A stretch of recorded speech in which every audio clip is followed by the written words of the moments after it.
بسم اللہ الرحمن الرحیم۔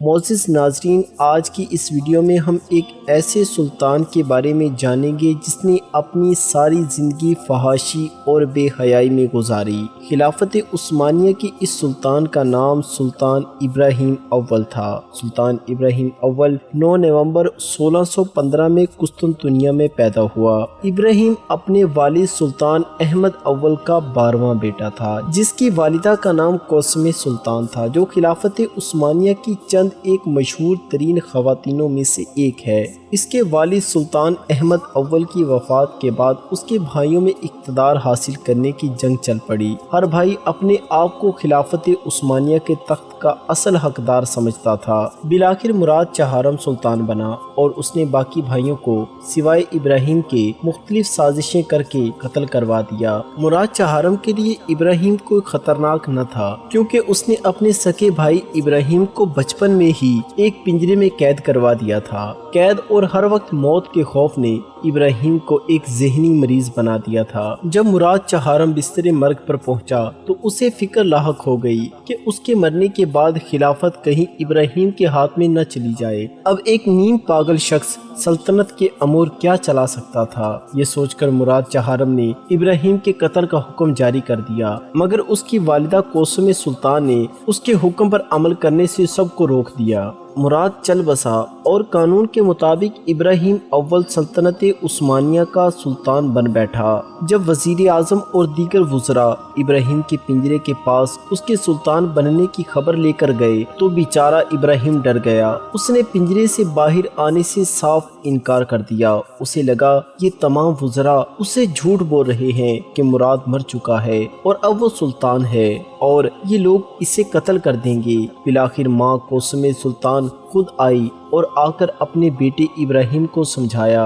ابراہیم کو پہلے تو کچھ دن اپنے سلطان بننے کا یقین ہی نہ ہوا، پھر جیسے جیسے دن گزرے ابراہیم اول نے بطور سلطان اپنی محرومیاں دور کرنا شروع کر دی۔ سب سے پہلے اس نے اپنا حرم کنیزوں کی ایک بڑی تعداد سے بھر دیا۔ ابراہیم 8 سال کا تھا جب اس کے بھائی مراد نے اسے قید کر دیا تھا۔ ایک لمبے عرصے تک ابراہیم عورت کی قربت سے بالکل نا آشنا رہا تھا، چنانچہ جب اس کا وقت آیا تو اس کا بس نہیں چلتا تھا کہ ہر عورت کو اپنے بستر پر لے آئے۔ کہتے ہیں جب ابراہیم پہلی بار شاہی حرم میں داخل ہوا تو ایک بڑی تعداد میں موجود شاہی کنیزوں کو دیکھ کر ابراہیم خوشی سے ناچنے اور گانے لگا۔ ابراہیم اول کا حرم خوبصورت عورتوں سے بھرا رہتا تھا اور ہر روز اس حرم میں کسی نئی کنیز کا اضافہ ہو جاتا تھا۔ ابراہیم کے سر پر جنسی ہوس اس قدر سوار تھی کہ وہ ایک دن میں 20 سے 30 کنیزوں کے ساتھ ہم بستری کرتا۔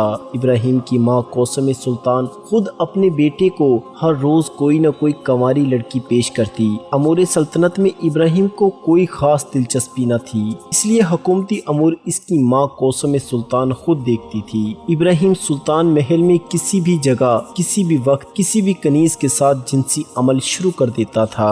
وہ یہ بھی نہ خیال کرتا تھا کہ کہیں کوئی اسے دیکھ تو نہیں رہا۔ اس کے شاہی کمرے میں ہر طرف شیشے لگے ہوئے تھے، ان شیشوں میں ابراہیم سلطان کا خود کو اپنی کنیزوں کے ساتھ جنسی عمل کرتے دیکھنا بڑا پسند تھا۔ ایک دن ابراہیم کی نظر اس کے مفتی اعظم کی جوان اور نہایت خوبصورت بیٹی پر پڑی۔ ابراہیم نے فوری طور پر مفتی اعظم کو حکم دیا کہ وہ اپنی بیٹی اس کے حرم میں بھیج دے۔ مفتی اعظم نے یہ بات ماننے سے صاف انکار کر دیا۔ ابراہیم انکار سن کر شدید غصے میں آ گیا۔ اس نے مفتی اعظم کی بیٹی کو اغوا کر لیا اور اپنے حرم میں لے گیا۔ اس بیچاری لڑکی سے ابراہیم سلطان کئی دنوں تک زیادتی کرتا رہا۔ جب ابراہیم نے پوری طرح اس لڑکی کی جوانی نوچ کھائی، پھر اسے واپس اس کے گھر بھیج دیا۔ اپنی مختلف کنیزوں سے ابراہیم اول کے 18 بچے تھے۔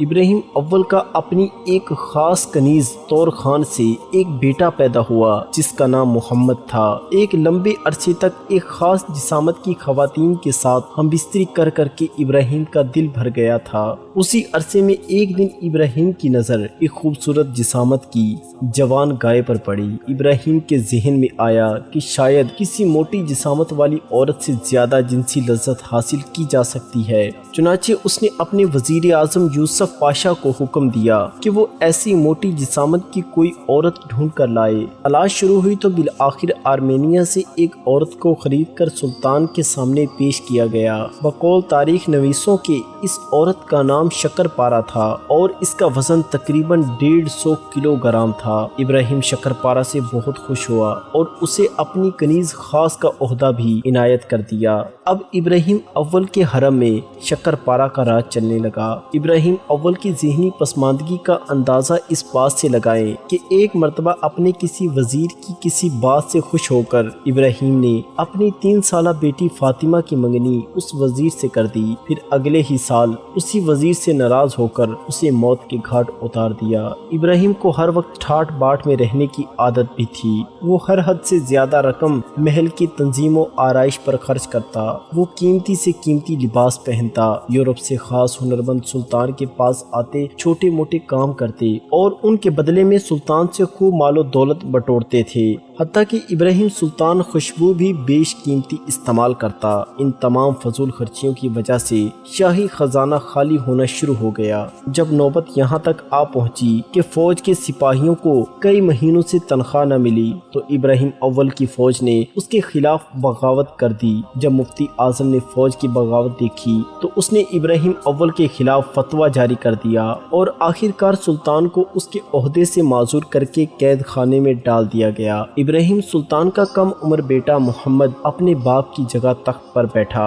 18 اگست 1648 میں ابراہیم اول کو اس کی فوج کے ایک سپاہی نے قید کے دوران قتل کر دیا۔ ابراہیم اول کو استنبول کی مشہور مسجد حاجی صوفیہ میں دفن کیا گیا۔ پیارے دوستو، اللہ پاک سے دعا کرتے ہیں اللہ پاک ہمیں صحیح معنی دین پر چلنے کی توفیق عطا فرمائے۔ آمین ثم آمین۔